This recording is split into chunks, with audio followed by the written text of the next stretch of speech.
Life का सबसे dangerous decision वो नहीं है जो हम गलत लेते हैं, बल्कि वो है जिसे हम सिर्फ इसीलिए कंटिन्यू करते हैं क्योंकि हम ऑलरेडी पास्ट में बहुत कुछ खो चुके हैं। लाइफ में कभी कभी हम किसी चीज़ को इसलिए नहीं कंटिन्यू करते क्योंकि वो हमारे लिए अच्छी है, बल्कि इसलिए कंटिन्यू करते हैं क्योंकि उस चीज़ को छोड़ने की वजह से हम हमारे पास्ट को एक्सेप्ट नहीं कर पाते। हम सोचते हैं कि अगर हमने उस चीज़ को कंटिन्यू नहीं किया, हमने उसे छोड़ दिया, तो हमारे पिछले साल की मेहनत वेस्ट हो जाएगी, या हमारे लगाए हुए पैसे वेस्ट हो जाएंगे, या वो सारी इमोशनल इन्वेस्टमेंट्स बेकार हो जाएगी जो हमने किसी इंसान के पीछे या किसी करियर में या कोई बिजनेस स्टार्ट करने में लगाई थी। और यहीं से शुरू होता है साइकोलॉजी का सबसे डेंजरस ट्रैप, क्योंकि हम हमारे फ्यूचर को प्रोटेक्ट करने की जगह पे पास्ट को जस्टिफाई कर रहे हैं। साइकोलॉजी में इस टेंडेंसी को संक कॉस्ट फैलेसी कहा जाता है। संक कॉस्ट का मतलब होता है कि जो चीज़ हमने ऑलरेडी स्पेंड कर दी है, अब वो वापस नहीं आ सकती। टाइम चला गया, पैसे चले गए, एनर्जी चली गई हमारी। बट रियल प्रॉब्लम तब शुरू होता है जब हम हमारी लॉस्ट इन्वेस्टमेंट्स को रिकवर करने के चक्कर में और इन्वेस्ट करते जाते हैं। मान लो आपने एक 300 रुपये की मूवी टिकट खरीदी, आप मूवी देखने गए। मूवी स्टार्ट होने के आधे घंटे बाद आपको पता चला कि मूवी तो एकदम बेकार है। तो हम में से ज़्यादातर लोग क्या करते हैं कि यार 300 रुपये दिए, अब अगर उठकर चले गए तो 300 रुपये वेस्ट हो जाएंगे, उससे अच्छा यार और 2 घंटा बैठ ही लेते, क्या ही फ़र्क पड़ेगा। पर हम एक सिंपल सी चीज़ नहीं समझते कि 300 रुपये तो ऑलरेडी वेस्ट हो चुके हैं। हम थिएटर में बैठे या ना बैठे, वो वापस नहीं आने वाले। और हम उस 300 रुपये के लॉस को एक्सेप्ट करने की जगह पे और 2 घंटा बैठ के हम हमारे टाइम को भी इन्वेस्ट कर रहे हैं अननेसेसरी का। और यही होता है लाइफ में। बस हर बार 300 रुपये नहीं होते, कभी कभी वो 3 साल का करियर होता है, कभी कभी वो 5 साल की रिलेशनशिप होती है, कभी कभी एक बिजनेस होता है जिसमें हमने हमारी पूरी सेविंग्स लगाई होती है, कभी कभी एक डिसीजन होता है जो हमको पता है कि हमने गलत ले लिया है, अब ये काम नहीं कर रहा, फिर भी हम उसे लाइफ में कंटिन्यू कर रहे होते हैं। और हम ये सोच के क्विट नहीं करते कि कहीं हमारी पुरानी मेहनत वेस्ट ना हो जाए।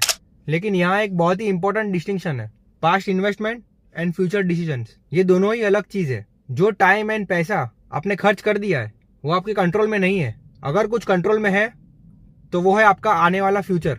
और यही संक कॉस्ट फैलेसी का एक सबसे इंपॉर्टेंट लेसन है। पास्ट को रिकवर करने के चक्कर में अपना फ्यूचर बर्बाद मत करो। इमेजिन करो कि एक इंसान है जिसने एक करियर चूज किया, उसने उस करियर में ग्रेजुएशन किया, सर्टिफिकेट्स लिए और 3 साल जॉब भी किया। बाद में उसे सडनली रियलाइज हुआ कि ये मेरी फील्ड है ही नहीं, मुझे किसी और चीज़ में इंटरेस्ट है। अब उसके पास लाइफ में 2 ऑप्शन है, या तो वो ये सोचकर चले कि भाई मैंने अपने 3 साल लगा दिए तो मैं अपने आने वाले अगले 10 साल भी इसी चीज़ में लगाऊंगा ताकि वो मेरे 3 साल वेस्ट ना हो। या दूसरा ऑप्शन ये है कि वो एक्सेप्ट कर ले कि हाँ भाई मेरे 3 साल ऑलरेडी वेस्ट हो चुके हैं, बट उस 3 साल के चक्कर में मैं अपने आने वाले 10 साल नहीं बिगाड़ूंगा। दोनों डिसीजंस में डिफरेंस है। पहला डिसीजन पास्ट को जस्टिफाई करता है और दूसरा फ्यूचर को प्रोटेक्ट करता है। और लाइफ में सबसे एक्सपेंसिव मिस्टेक गलत डिसीजन लेना नहीं होता, बल्कि ये होता है कि गलत डिसीजंस हमको पता चलता है, उसके बावजूद हम उस चीज़ को कंटिन्यू करते हैं जस्ट बिकॉज कि हमने उसमें बहुत कुछ इन्वेस्ट कर दिया है। लेकिन इसका मतलब ये नहीं कि आप लाइफ में हर बार डिफिकल्ट सिचुएशन को देखकर क्विट कर दो या भाग जाओ। लाइफ का हर स्ट्रगल संक कॉस्ट फैलेसी नहीं होता। डिसीजंस ये देखकर लेना चाहिए कि अगर मैंने आज से शुरुआत की तो आने वाले टाइम पर मैं कहाँ पहुँचूंगा। Because money has already gone, time has also gone, the only thing is still available with you is your next decision. इसीलिए द संक कॉस्ट फैलेसी सिर्फ साइकोलॉजी का कंसेप्ट नहीं है, बल्कि ये एक लाइफ का अनकंफर्टेबल ट्रूथ है। हम सबके पास्ट में कुछ ऐसी चीजें होती है जिनके बारे में हमें पता है कि उसे छोड़ देना चाहिए था, बट स्टिल आज की डेट में भी हम उस चीज को पकड़ कर बैठे हैं जस्ट बिकॉज कि हम उस चीज को एक्सेप्ट नहीं करना चाहता कि हमने अभी लाइफ में कुछ गलत डिसीजंस लिए थे।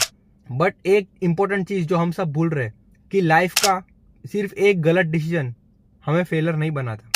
गलत डिसीजन को समझने के बाद भी जब इंसान उसी डायरेक्शन में भागता है तो फ्यूचर में उसे बहुत ही महंगा पड़ता है।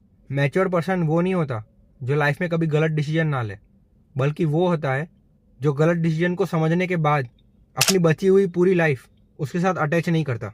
इसलिए नेक्स्ट टाइम जब आप ऐसी सिचुएशन में स्टक फील करो ना, तो खुद से सिर्फ ये सवाल मत पूछना कि मैंने कितना इन्वेस्ट किया, बल्कि ये भी पूछना कि अगर मैं लाइफ में ये डिसीजन फर्स्ट टाइम ले रहा होता तो क्या मैं उसे दोबारा चूज करता।